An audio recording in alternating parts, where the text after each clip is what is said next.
الحمدللہ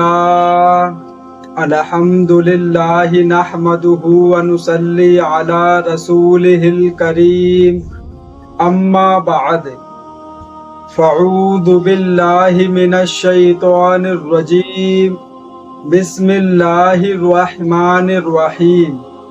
اللہ تعالیٰ سے دعا ہے اللہ تعالیٰ صحیح طریقے سے بات کہنے کی، سننے کی، سمجھنے کی، پھر اس پہ اللہ تعالیٰ ہم سب مسلمان بھائیوں کو عمل کی بھی توفیق عطا فرمائے۔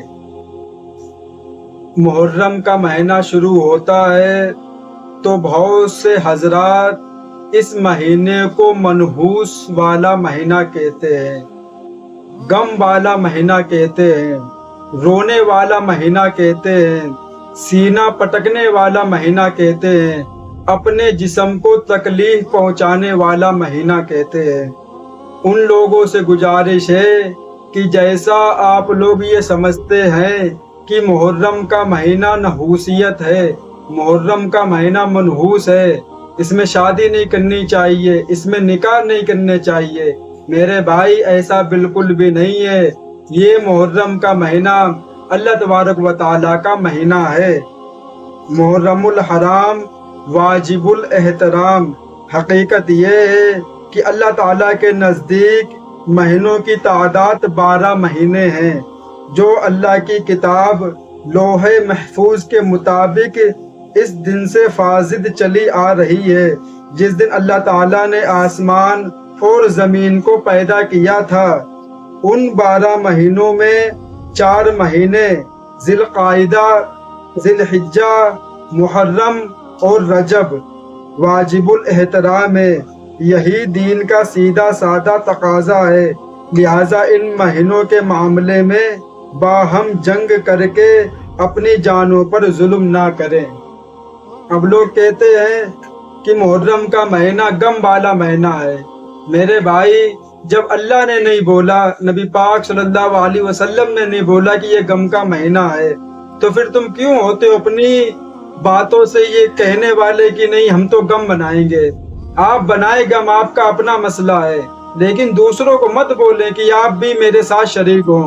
آپ یہ کیوں کر رہے ہیں؟ آپ کیوں بریانی کھا رہے ہو؟ آپ کو گوشت کیوں کھا رہے ہو؟ آپ کیوں پانی پی رہے ہو؟ ایسا بالکل بھی نہیں ہے میرے بھائی۔ جو لوگ یہ سمجھتے ہیں کہ حضرت حسین رضی اللہ تعالی عنہ دنیا میں نہیں ہے، وہ یہ کام کریں، وہ غم منائے، وہ ان کا اپنا میٹر ہے۔ ہم کو یہ پتا ہے کہ حضرت حسین رضی اللہ تعالی عنہ زندہ ہیں اور قیامت تک زندہ رہیں گے، تو ہم کیوں غم منائیں؟ ہم تو خوشیاں منائیں گے۔ تو میرے بھائی، آپ کو غم منانا ہے، آپ کو جو کرنا، اپنا سر پھاڑو، چھری چلاؤ، سینہ پیٹو، کپڑے اتار دو، پھاڑ دو، کچھ بھی کرو، چھریاں چلاؤ، ہمیں اس سے کوئی مطلب نہیں۔ کیوں؟ جو یہ کام کرے گا اس کے دین سے اس کا کوئی واسطہ نہیں ہے، اسلام سے اس کا کوئی واسطہ نہیں ہے۔ کیوں؟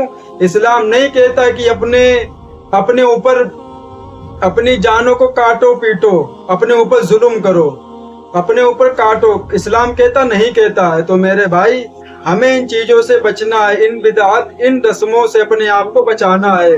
اور جو بھولے والے مسلمان بھائی جن کو علم کے بارے میں زیادہ معلوم نہیں ہے، وہ اس بدعات میں، اس گمراہی میں وہ بھی مبتلا ہو جاتے ہیں۔ تو میرے بھائی، ان کو بھی ان کاموں سے بچانا ہے، اور ہمیں وہ کام کرنا ہے جو اصل جو کام ہے، اس کے اوپر کوئی کام نہیں کرتا ہے، کسی سے کوئی مطلب نہیں ہے۔ اب آپ یہ بتائیے، حضرت حسین رضی اللہ تعالی عنہ جب میدان کربلا میں شہید ہوئے تو کیسے شہید ہوئے؟ کیا تھا؟ نماز کا وقت ہو گیا تھا۔ کیا؟ نماز کا وقت۔ مولانا عبدالکلام آزاد اپنی کتاب میں لکھتے ہیں کہ آپ کے سر مبارک سے لے کے اور پیر مبارک تک 80 تلواروں کے زخم لگے ہوئے تھے، پھر بالکل خون سے لہو لہان، اونٹ مبارک سے خون بہ رہا تھا۔ عصر کی نماز کا وقت ہوا، حضرت حسین رضی اللہ تعالی عنہ نے بولا کہ سورج ڈوب جائے گا، پورا عصر کی نماز کا ٹائم ختم ہو جائے گا، ساتھیوں پڑھو، تم بھی پڑھو، ہم کو بھی پڑھنے دو۔ آج مسلمان فرض نماز چھوڑ کر یہ کہنا چاہتا ہے کہ ہم حسین سے محبت کرنے والے ہیں، ہم حسین کا دامن نہیں چھوڑیں گے۔ میرے بھائی، کیا کس منہ سے بولے اس مسلمان کے لیے جو محرم کے مہینے میں فرض نماز چھوڑ کر یہ کہتا ہے کہ ہم حسین سے محبت کرنے والے ہیں؟ اگر وہ نماز کا وقت نہ آیا ہوتا بیچ میں تو حضرت حسین رضی اللہ تعالیٰ عنہ شہید نہیں ہوتے۔ نماز کے لیے انہوں نے سب کچھ چھوڑا اور نماز میں وہ شہید کیے گئے۔ یہ قوالی سننے میں اور بجانے میں، ڈی جے میں مسلمان کو بہت مزہ آتا ہے کہ نبی کا پیارا نواسا سجدے میں مارا گیا۔ وہ کون سا سجدہ تھا؟ وہ نماز کا سجدہ تھا، نماز کا۔ ایسے نہیں ہے کوئی انسان لیٹ گیا لو ہمیں میرے ساتھ یہ کر دو، نماز کا وقت تھا، نماز کا سجدہ تھا وہ۔ یہ دیکھا جاتا ہے کہ محرم ہوتا ہے، ڈی جے بجائے جاتے، جھنڈے اٹھائے جاتے ہیں، تاجیاں بنائی جاتی ہیں، لیکن نماز سے کسی مسلمان کو کوئی مطلب نہیں ہے۔ اکثر جو تاجیہ کا جو ٹائم ہے، اکثر دیکھا جاتا ہے کہ ظہر کے ٹائم ہوتا ہے، جو نماز جو ہوتی 12-1 بجے کی ظہر کی نماز، اسی وقت یہ تاجیہ کا کام ہوتا ہے۔ تو میرے بھائی وہاں جتنے بھی لوگ ہوتے، قسم خدا کی کوئی نماز نہیں پڑھتا ہے، کوئی نماز نہیں پڑھتا ہے۔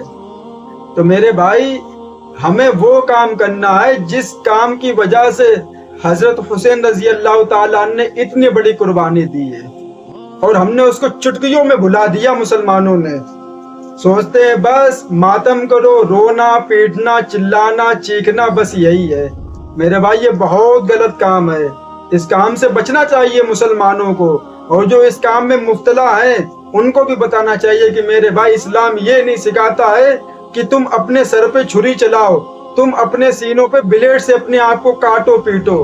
اللہ کسی کو اوپر ظلم نہیں کرتا ہے، انسان خود اپنے اوپر ظلم کرتا ہے، اللہ نہیں ظلم کرتا کسی کے اوپر۔ اور اب آپ لوگ کہیں گے تو ماتم تو شیعہ لوگ کرتے ہیں، ہاں ان کو کرنے دو، ان کا اپنا میٹر ہے۔ وہ یہ سمجھتے کہ حسین دنیا میں نہیں ہے تو وہ غم بناتے، روکتے ہیں، چیختے ہیں، چلاتے، انہیں کرنے دو۔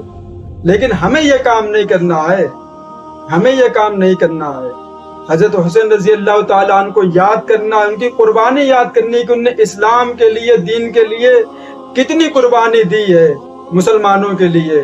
لیکن آج ہم نے صرف اور صرف اس ساری قربانی کو لا کے ماتم میں رونے پیٹنے چیخنے چلانے میں لا کے چھوڑ دیا۔ بس جو نیک کام تھا، جو برائی کا راستہ تھا، اسے ہم نے نہیں چھوڑا، وہ ہم کرتے جا رہے ہیں، نماز چھوڑتے جا رہے، غلط کام کرتے جا رہے، اس پہ پابندی نہیں ہے۔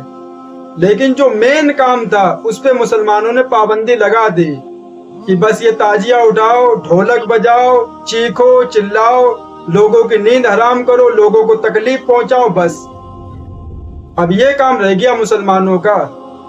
سال میں ایک بار ربیع اول آئے گا، جھنڈے لگا لیں گے، ہری پگڑی باندھ لیں گے، ہرے جوتے چپل پہن لیں گے، ہرے کپڑے پہن لیں گے، دکھا دیں گے نبی سے محبت کرنے والے ہیں۔ اور اس میں دیکھا جاتا ہے کہ 12 وفات کے اندر کہ کتنے نوجوان اور کتنے مرد حضرات ایسے ہوں گے جن کے چہرے پر داڑھی نہیں ہوگی، نبی سے محبت کرنے والے ہیں۔ اگر کل قیامت کے دن اللہ کے نبی نے ہمارا چہرہ دیکھ کر چہرہ پھیر لیا، پھر کیا ہوگا ہم لوگوں کا؟ کوئی بچا سکتا ہم لوگوں کو؟ کیوں؟ ہم نے نبی کا دل توڑا ہے۔ داڑھی کتنی بڑی اہمیت ہے، کتنی بڑی چیز ہے کہ بچہ پیدا ہو اب وہ داڑھی نہ کاٹے، بس آ رہی آنے دو۔ ہاں اگر ایک مشت سے مطلب ایسے آپ نے داڑھی پکڑی اور اس کے ادھر جتنے بھی بال آئیں گے آپ اس کو بے فکر کاٹ سکتے ہیں، کوئی گناہ نہیں پڑے گا آپ کے اوپر۔ لیکن اس سے چھوٹی اگر آپ نے کاٹی تو آپ پہ گناہ پڑے گا، آپ نے گناہ کبیرہ کیا، توبہ کرنے پڑے گی تب جا کے معاف ہوگا۔ تو میرے بھائی ہمیں نبی کی صورت، نبی کے جو لباس، جو نبی کی سنتیں، جو نبی کا طریقہ، وہی ہم کو اپنانا ہے۔ انگریزوں کا طریقہ نہیں اپنانا ہے، نبی کا طریقہ اپنا کے زندگی گزارنی ہے۔ تو میرے بھائی محرم کے مہینے میں ان بدعات سے بچیں اور اپنے آپ کو ان رسومات سے بچائیں، اور جس چیز کے اوپر حضرت حسین رضی اللہ تعالیٰ نے اتنی بڑی قربانی دی ہے اس کام کو ہم کو زندہ کرنا ہے، اور وہی کام ہم کو بھی کرنا ہے۔ اللہ تعالیٰ ان باتوں پہ ہم سب کو عمل کی توفیق عطا فرمائے۔ وآخر دعوانا والحمد للہ رب العالمین۔